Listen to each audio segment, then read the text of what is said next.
America ও Iran গত 4 দিন একে অপরকে সরাসরি আক্রমণ না করলেও গোটা মধ্যপ্রাচ্যে যুদ্ধের দাবানল দাউ দাউ করে জ্বলছে।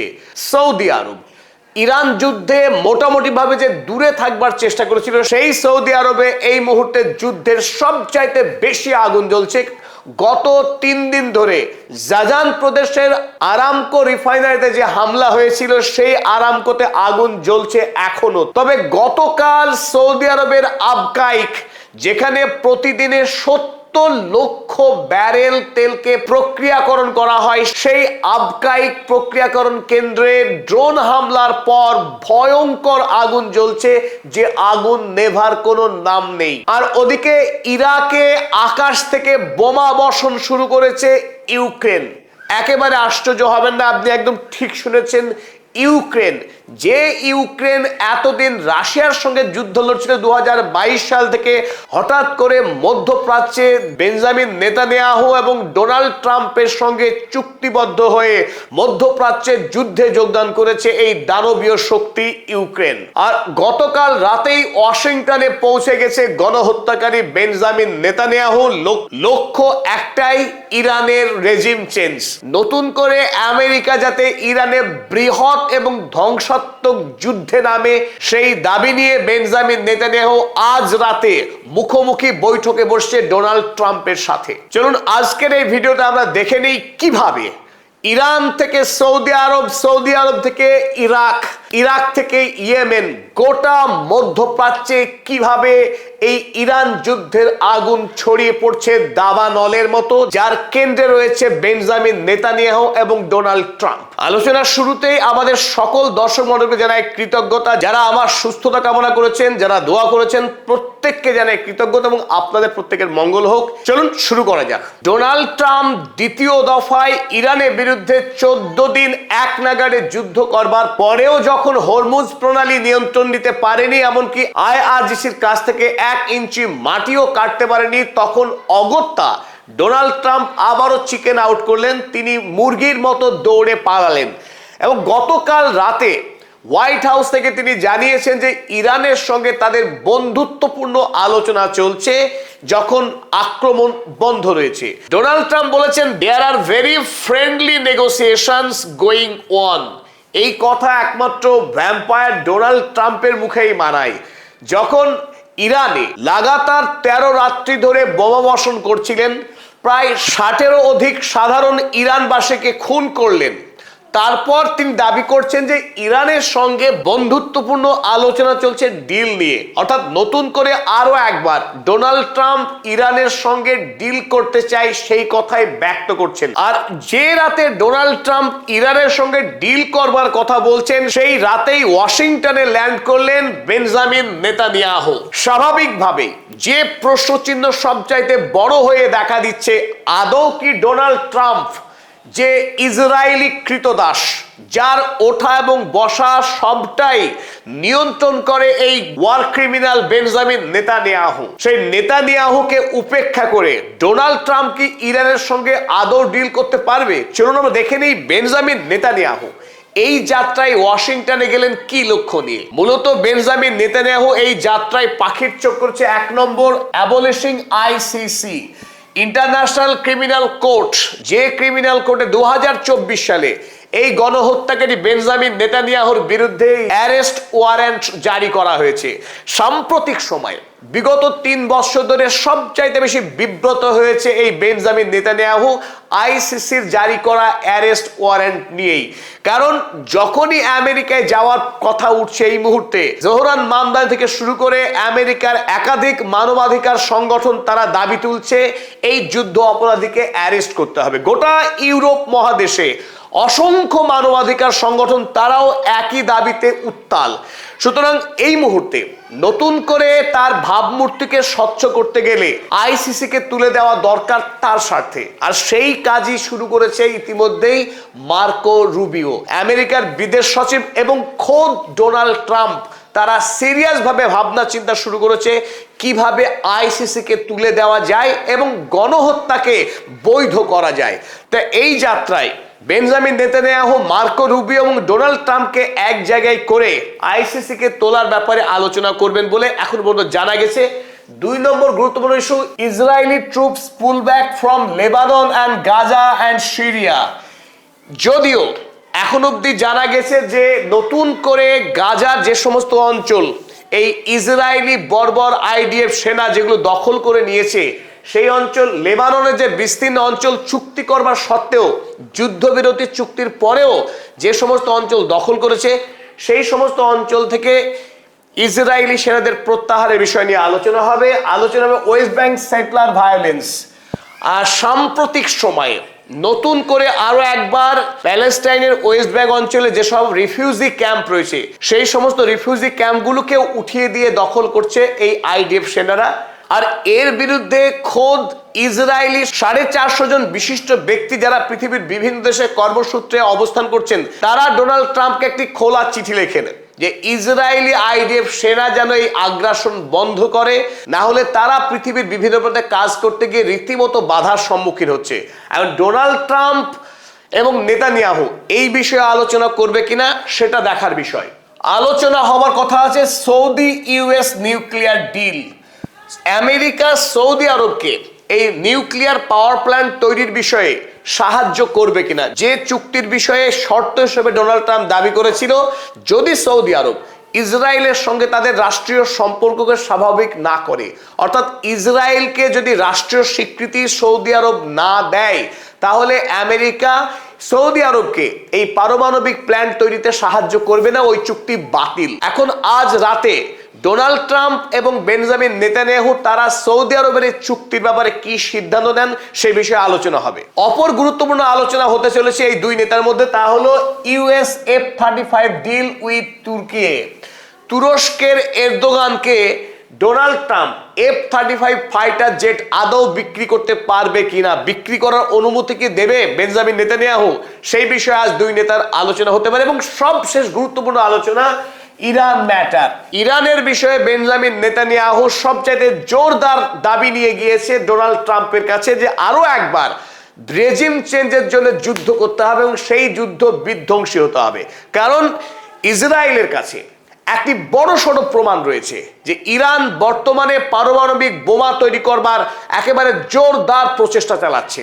ইরানের ইস্পাহান প্রদেশের জাগ্রস পাহাড়ের তলায় পিকঅ্যাক্স মাউন্টেন, আপনারা দেখছেন ছবিতে, এই এলাকাতে ইরান তার সবচেয়ে শক্তিশালী যে পারমাণবিক ফ্যাসিলিটি রয়েছে, এখানেই নতুন করে পরমাণু বোমা তৈরির কাজ চালাচ্ছে ইরান গোপনে বলে খবর ইসরায়েলের কাছে রয়েছে, দাবি করছেন বেঞ্জামিন নেতানিয়াহু। এই দাবির সপক্ষে প্রমাণ সহ বেঞ্জামিন নেতানিয়াহু আজ কাগজপত্র তুলে দেবেন ডোনাল্ড ট্রাম্পের হাতে, যে ডোনাল্ড ট্রাম্প যার একমাত্র প্রতিজ্ঞা যে ইরানকে কোনোভাবেই পরমাণু অস্ত্র তৈরি করতে দেবে না। আর সেই কাজ যে ইরান গোপনে গোপনে করছে, অর্থাৎ আমেরিকাকে ধোঁকা দিচ্ছে চুক্তির নামে, সেই কথাই আজকে ফাঁস করতে চলেছে বেঞ্জামিন নেতানিয়াহু ডোনাল্ড ট্রাম্পের কাছে। অর্থাৎ খুব সহজ একটি বিষয়, যে কোনো মূল্যে মধ্যপ্রাচ্যের যুদ্ধ চায় বেঞ্জামিন নেতানিয়াহুর। মধ্যপ্রাচ্যে যদি শান্তি নেমে আসে, আর সেখানেই বেঞ্জামিন নেতানিয়াহুর সর্বনাশ। তাই ইসরায়েল নতুন করে যাতে গোটা মধ্যপ্রাচ্য জুড়ে বিধ্বংসী যুদ্ধ বাঁধে, সেই যুদ্ধ বাঁধানোর জন্য ডোনাল্ড ট্রাম্পের কাছে আজকে দরবার করছে। আর এই পিকঅ্যাক্স মাউন্টেন তলায় যে ইরান বোমা বানাচ্ছে তার সপক্ষে জোরদার যুক্তি নিয়ে হাজির, যাতে করে আমেরিকা এখন যুদ্ধ শুরু করে ইরানে। ইসরায়েলের কাগজ দ্য জেরুজালেম পোস্ট তারা লিখছে, Netanyahu to show Trump proof of Iran's Pickaxe Mountain deception. যে নেতানিয়াহু ডোনাল্ড ট্রাম্পের কাছে প্রমাণ তুলে দেবে যে ইরান পিকঅ্যাক্স মাউন্টেনের তলায় পরমাণু বোমা কার্যক্রম চালিয়ে ধোঁকা দিচ্ছে আমেরিকাকে। তবে ডোনাল্ড ট্রাম্পকে যখন গোটা পৃথিবী জানে ইসরায়েলি কৃতদাস হিসেবে, জায়নবাদী আমেরিকার রাষ্ট্রপতি হিসাবে, তবে পরিস্থিতি এই মুহূর্তে ডোনাল্ড ট্রাম্পের সম্পূর্ণ অনুকূলে নেই। দেশের মানুষ, আমেরিকার মানুষ এই মুহূর্তে ক্রমশ ডোনাল্ড ট্রাম্পের বিরুদ্ধে রুখে দাঁড়াচ্ছে। তার অ্যাপ্রুভাল রেটিং তলানিতে নেমেছে। আমেরিকার ইতিহাসে ইতিপূর্বে কোন রাষ্ট্রপতি দেশের মানুষের এতটা অপছন্দের পাত্র হননি। আর ইরান যুদ্ধের বিষয়ে তো অবস্থান খুব স্পষ্ট। আমেরিকার ৬৭% মানুষ এখন ইরান যুদ্ধের বিপক্ষে রায় দিচ্ছে। অর্থাৎ ডোনাল্ড ট্রাম্প ইরানের উপরে যে আক্রমণ হানছে, এই আক্রমণ হানা সম্পূর্ণ অগণতান্ত্রিক, বেআইনি এবং সাম্রাজ্যবাদী আগ্রাসন বলে মনে করে আমেরিকারই মানুষ। আমেরিকার ৬৭% মানুষ এ কথা মনে করছেন এবং তাদের সংখ্যা কিন্তু প্রতিদিন বাড়ছে। আর এখন মাত্র ৩৩% মানুষ মনে করছে ইরান যুদ্ধ করা আমেরিকার উচিত। তাই এই মুহূর্তে দেশের অভ্যন্তরে ডোনাল্ড ট্রাম্প রীতিমতো চাপে। আর এই যুদ্ধ যে কেবলমাত্র ইসরায়েলের স্বার্থে করা হচ্ছে সে কথা এই ৬৭% মানুষ খুব জোরের সঙ্গে চিৎকার করে বলছে। ইসরায়েল ফার্স্ট পলিসি আমেরিকার সাধারণ মানুষ আর মানতে চাইছে না। তাই গতকাল রাতে যখন যুদ্ধ অপরাধী বেঞ্জামিন নেতানিয়াহু আমেরিকায় ল্যান্ড করলেন, তার জন্য রেড কার্পেট ওয়েলকামের ব্যবস্থা করতে পারেনি ডোনাল্ড ট্রাম্প। নেহাত সাদামাটা ভাবে তাকে রিসিভ করা হয়েছে, আর যেটা বেঞ্জামিন নেতানিয়াহুর জন্য বড়সড় অপমান। এখন প্রশ্ন হচ্ছে ডোনাল্ড ট্রাম্প বেঞ্জামিন নেতানিয়াহুর কোন কোন দাবি মানবেন, কোন কোন দাবি মানবেন না। তবে ডোনাল্ড ট্রাম্প তিনি আবার বেঞ্জামিন নেতানিয়াহুকে পাল্টা চাপ দিয়েছেন। কাল আরো একবার বেশ কদিন পরে আবারও তিনি এই সুরে ফিরে এলেন যে ইসরায়েল বলে কোনো রাষ্ট্রের অস্তিত্বই থাকবে না পৃথিবীতে যদি আমেরিকা না থাকে। আমেরিকা যদি ইসরায়েলকে সহযোগিতা না করে তাহলে ইসরায়েল বলে কোনো রাষ্ট্র থাকবে না। যদিও এই কথার উল্টো কথা বলতে ভালোবাসেন বেঞ্জামিন নেতানিয়াহু। বেঞ্জামিন নেতানিয়াহু বলেন ইসরায়েল না থাকলে আমেরিকা বলে কোনো রাষ্ট্র থাকবে না। তাই এই দুই নেতাই বলছে তারা বেশি গুরুত্বপূর্ণ।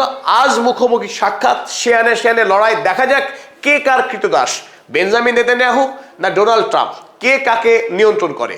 তবে যেই যাকে মারুক না কেন তারা দুজনই জায়নবাদী এবং দুজনই মধ্যপ্রাচ্যের সর্বনাশ চায়। মধ্যপ্রাচ্যের তেল, প্রাকৃতিক গ্যাস এবং মধ্যপ্রাচ্যের সীমাহীন জমি, তেল এবং গ্যাসকে লুট করায় এই দুই নেতার একমাত্র বাসনা। তাই ইতিমধ্যেই গোটা মধ্যপ্রাচ্যে জ্বলছে অশান্তি এবং যুদ্ধের আগুন।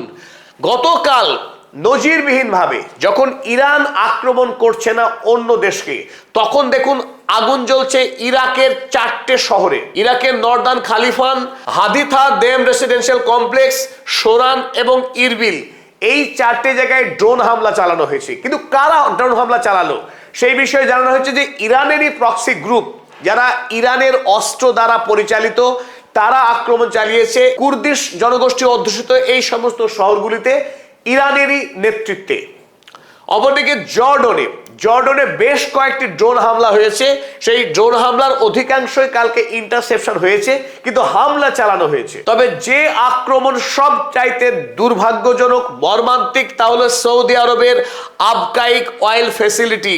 আবকাইক অয়েল ফ্যাসিলিটি পৃথিবীতে সবচাইতে বৃহৎ। পৃথিবীতে মোট যত তেল উত্তোলিত হয় তার 7% তেল কেবলমাত্র একটি ফ্যাসিলিটিতেই প্রক্রিয়াজাত হয়। সেই আবকাইক অয়েল ফ্যাসিলিটিতে কাল ড্রোন হামলা চালানো হয়েছে। কিন্তু এই ড্রোন হামলা কে করলো? ইরান না, ইরান হামলা চালায়নি। কিন্তু তাৎপর্যপূর্ণভাবে সৌদি আরব দাবি করছে এই হামলা চালিয়েছে ইরানেরই ইরাকি একটি মিলিশিয়া গ্রুপ, আর তাতে ইরানের ইন্ধন রয়েছে। তবে হুথি গ্রুপ আগ বাড়িয়ে এসে বলেছে যে এই হামলা ইরাকি মিলিশিয়া নয়, সৌদি আরবে হামলা চালিয়েছে হুথি, তারা বদলা নিয়েছে সৌদি আরবের বিরুদ্ধে। আর একই দিন অর্থাৎ গতকাল উত্তর ইরাকের সবচেয়ে বৃহৎ বড় গ্যাস ফিল্ড, যার নাম খোরমোর গ্যাস ফিল্ড, এই খোরমোর গ্যাস ফিল্ডেও কালকে আক্রমণ হয়েছে, যেখান থেকে ইরাক বিদ্যুৎ উৎপাদনে কাজ করত। অর্থাৎ সৌদি আরব, ইরাক, জর্ডন, ইরানের যুদ্ধ আপাতত বন্ধ থাকলেও পার্শ্ববর্তী প্রত্যেকটা দেশের যুদ্ধের দাবানল কিন্তু ছড়িয়ে পড়ছে অনিয়ন্ত্রিতভাবে। গতকালে বিধ্বংসী হামলার পর থেকেই আবকাইক ফ্যাসিলিটি বন্ধ রয়েছে। একদিকে বন্ধ রয়েছে হরমুজ প্রণালী, বন্ধ রয়েছে বাব আল মান্দাব। আর তারপরে নতুনভাবে এই ফ্যাসিলিটি বন্ধ হওয়ার পর গোটা পৃথিবীতে তেল সংকট যে আরো বাড়বে তাতে কোনো সন্দেহ নেই। তবে সাম্প্রতিক কয়েকদিনের মধ্যে সৌদি আরব সবচাইতে বেকায়দায় পড়েছে, যদিও সরাসরি যুদ্ধে অংশগ্রহণ করেনি, কিন্তু হুথির বিরুদ্ধে লড়তে গিয়ে এবং আমেরিকার সঙ্গে একটার পর একটা অন্যায় চুক্তি করতে গিয়ে সৌদি আরব রীতিমতো ফেসে গেছে এক বড়সড় বিপদে। সৌদি আরবে যখন মূল প্রাণভোমরা তেল, সেই তেল বিক্রি করবার রাস্তা বন্ধ করেছে ইরান, হরমুজ প্রণালী বন্ধ, ওদিকে হুথির নেতৃত্বে বন্ধ রয়েছে লোহিত সাগর। তবে সুয়েজ ক্যানেল দিয়ে তেল বিক্রির কাজ চালাচ্ছিল সৌদি আরব। তবে সেই তেল প্রসেস করা, সেই তেলকে পরিশোধন করা যে কাজগুলো হয়, বড় বড় যে তৈল শোধনাগার, সেই তৈল শোধনাগুলোকে হামলা করে তাদের অবস্থা বেহাল করে দিয়েছে এখন হুথি এবং ইরানের অন্যান্য প্রক্সি গ্রুপ। আর গতকাল সবচাইতে আশ্চর্য হওয়া এবং উদ্বেগজনক যে খবর, সেই খবর মধ্যপ্রাচ্যের নতুন দানবের আবির্ভাব। এই দানব ভলোদিমির জেলেনস্কি, যিনি জোকার হিসেবে তার জীবন শুরু করেছিলেন, সেই জোকার যে এত বড় দানব হয়ে উঠতে পারে, এত বড় রাক্ষসী চেহারা গ্রহণ করতে পারে, তা পৃথিবী এই মুহূর্তে দেখে হতবাক। যে জেলেনস্কি দুদিন আগে হোয়াইট হাউসে গিয়ে ডোনাল্ড ট্রাম্পের কাছে ঘাড় ধাক্কা খেয়েছিলেন, সেই জেলেনস্কি রীতিমতো ধীরে ধীরে বেঞ্জামিন নেতানিয়াহুর সঙ্গে বন্ধুত্ব করার মধ্য দিয়ে ইরানের বিরুদ্ধে এবং মধ্যপ্রাচ্যের বিরুদ্ধে ষড়যন্ত্রে লিপ্ত হয়ে ইরানের জাহাজে আক্রমণ করে গতকাল আবার ইরাকে বোমা বর্ষণ করার মধ্য দিয়ে নতুনভাবে মধ্যপ্রাচ্যে অশান্তির সূচনা করলো এই ভলোদিমির জেলেনস্কি। তাই মধ্যপ্রাচ্য এখন কিন্তু আরো বিপদের পথে হাঁটতে শুরু করলো এবং দ্বিতীয় বিশ্বযুদ্ধ এখান থেকে হবে কি জানি না, কিন্তু রাশিয়া, ইরান এবং চীন, তাদের মধ্যেকার যে বোঝাপড়া, সেই যে গ্রুপ, অপরদিকে আমেরিকা, ইসরায়েল এবং ইউক্রেন, তাদের মধ্যে যে দুটি দল স্পষ্ট দুই ভাগে ভাগ হয়ে গেল এবং এই মধ্যপ্রাচ্যের তেলকে ঘিরেই, মধ্যপ্রাচ্যের প্রাকৃতিক সম্পদকে ঘিরে এই লড়াই আরো বিধ্বংসী আরো ভয়ঙ্কর হতে চলেছে আগামী দিনে। তবে পরিশেষে যেটা বলবো, ডোনাল্ড ট্রাম্পের সঙ্গে আজ বেঞ্জামিন নেতানিয়াহুর যে সাক্ষাৎ হতে চলেছে কিছুক্ষণের মধ্যেই, সেই সাক্ষাৎ অত্যন্ত গুরুত্বপূর্ণ। আগামীকাল ডোনাল্ড ট্রাম্প কি পদক্ষেপ নেবেন সেটা নির্ভর করবে আজকের এই বৈঠকের ওপরেই। তবে বেঞ্জামিন নেতানিয়াহুর এক এবং একমাত্র লক্ষ্য মধ্যপ্রাচ্যের মানুষ খুন করা, গণহত্যা করা। সিরিয়া, লেবানন, জর্ডন, প্যালেস্তাইন, পার্শ্ববর্তী প্রতিটা দেশের মাটি চুরি করা এবং প্রতিটা দেশের মানুষকে খুন করা একমাত্র লক্ষ্য বেঞ্জামিন নেতানিয়াহুর। সেই লক্ষ্যে আজ ডোনাল্ড ট্রাম্পের সঙ্গে তিনি মিট করছেন, যাতে করে ইরানে আরো বিধ্বংসী লড়াই শুরু করতে পারে। দেখা যাক সেই বৈঠকে কি হয়। আজকের মতো এতটুকু, সকলকে কৃতজ্ঞতা জানিয়ে শেষ করছে এই নিবেদন।